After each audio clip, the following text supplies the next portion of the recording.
佢隨時起步。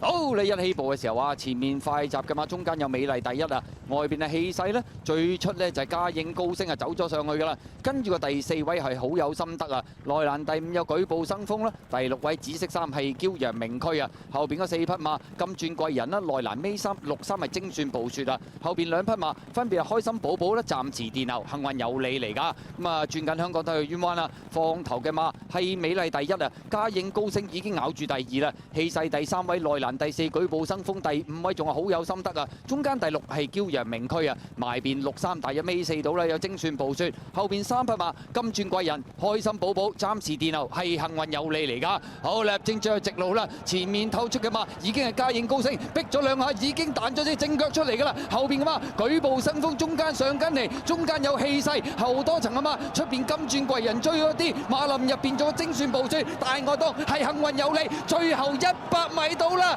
嘉應高升以一個相當超卓嘅姿態，神操咁翻嚟贏馬，跑第2名嘅馬舉步生風，第3名呢驕陽明區金鑽貴人幸運有利，埋邊精算暴雪，幾隻馬相當接近啊！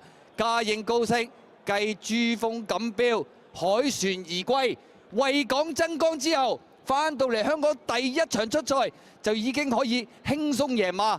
為下個月出戰國際賽打響個聲勢先。嘉應高升馬王復出，再次一個君臨天下嘅姿態，話俾你聽，全球最佳短途賽區嘅風範如何？跑第2名係後尾都落啡格獨贏喎，舉步生風喎。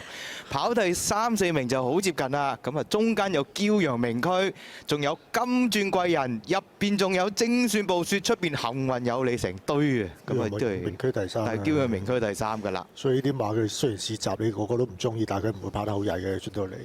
嘉應高升，你見到潘頓去到直路中段嘅時間就已經望大銀幕啦，究竟領先緊幾多個馬位呢？咁啊，跟住之後，我都有一定嘅距離，就開始都收腳贏馬啦。直路初已經望緊。